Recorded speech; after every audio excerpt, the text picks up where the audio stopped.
आज मैं आप सभी का ध्यान एक ऐसे दर्दनाक अन्याय की ओर ले जाना चाहता हूं जो इस कृषि प्रधान देश में इसी देश के एग्रीकल्चर स्टूडेंट्स के साथ हो रहा है। ये बात पूरे भारत के संविधान और न्याय की आत्मा की भी है। सवाल यह है, क्या राजस्थान अखंड भारत का अखंड हिस्सा नहीं है?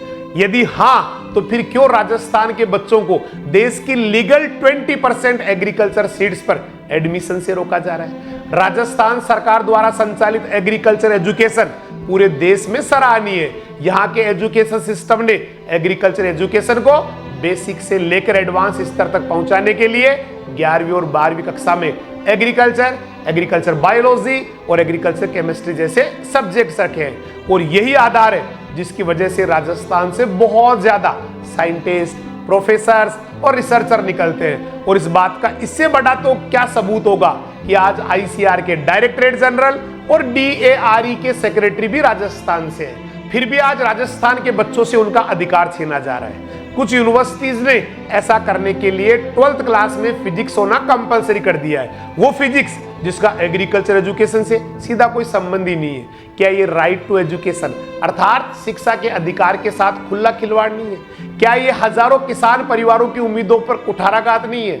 आंकड़े खुद गवाही देते हैं। आईसीआर के कुल 6002 सीटों में से 3610 सीटों पर एग्रीकल्चर, बायोलॉजी और केमिस्ट्री मींस एबीसी ग्रुप वाले बच्चों को नहीं लिया जा रहा है, अर्थात 60% सीटें इनके लिए बंद कर दी गई है। सवाल यह है, क्या एक ही देश में दो तरह के कानून हो सकते हैं? क्या जहां कुछ यूनिवर्सिटीज एग्रीकल्चर बायोलॉजी और एग्रीकल्चर केमिस्ट्री वाले बच्चों को एडमिशन दे और कुछ नहीं दे, क्या यह संविधान की मूल भावना के खिलाफ नहीं है? याद रखिए, संविधान कहता है कि हर राज्य की शिक्षा पद्धति के हिसाब से देश की न्यूनतम योग्यता तय होगी। तो फिर राजस्थान के बच्चों के साथ ये भेदभाव क्यों? और सबसे बड़ी बात, पिछले वर्षों तक ये यूनिवर्सिटीज इन बच्चों को एडमिशन देती थी, तो अचानक ऐसा क्या बदल गया कि आज वही योग्य बच्चे अयोग्य ठहरा दिए गए?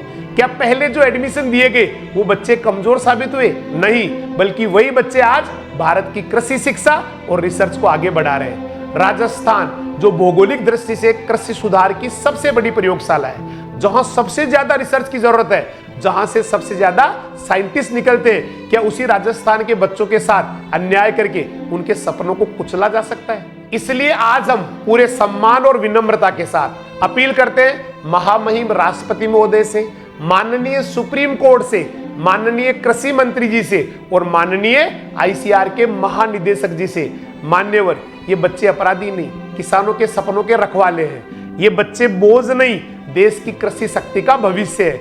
ये बच्चे केवल सीड्स ही नहीं मांग रहे, बल्कि न्याय मांग रहे हैं। मान्यवर, इस संगीन मुद्दे पर तुरंत संज्ञान ले और इन बच्चों के सपनों को चकनाचूर होने से बचाए। इन 3610 सीटों को इन योग्य विद्यार्थियों के लिए फिर से खोले। इस अन्याय को रोका जाए। मान्यवर, राजस्थान के बच्चों के अधिकारों को बहाल किया जाए। एग्रीकल्चर एजुकेशन की एडमिशन प्रोसेस को पूरे देश में एक समान बनाया जाए। मान्यवर, ये बच्चे मिट्टी से जुड़े हुए हैं, इन्हें खेतों की खुशबू चाहिए, प्रयोगशालाओं का अवसर चाहिए और शिक्षा का समान अधिकार चाहिए। कृपया इनकी पुकार सुनिए, इन्हें न्याय दीजिए, इनके सपनों को मरने मत दीजिए। और आप सभी से भी निवेदन, बच्चों को बचाइए, कृषि शिक्षा को बचाइए, भारत के भविष्य को बचाइए, क्योंकि शिक्षा अधिकार है, सुविधा नहीं, क्योंकि अवसर सबको बराबर मिलना चाहिए और क्योंकि राजस्थान भारत का ही हिस्सा है, पराया नहीं है। हम चाहते हैं राजस्थान के बच्चों को उनका लीगल हक मिले, कृषि शिक्षा और रिसर्च को और मजबूत बनाया जाए और भारत का किसान और भारत की युवा पीढ़ी मिलकर देश की प्रगति का नया अध्याय लिखे। राजस्थान के बच्चों को न्याय दो, कृषि शिक्षा को समान अधिकार दो।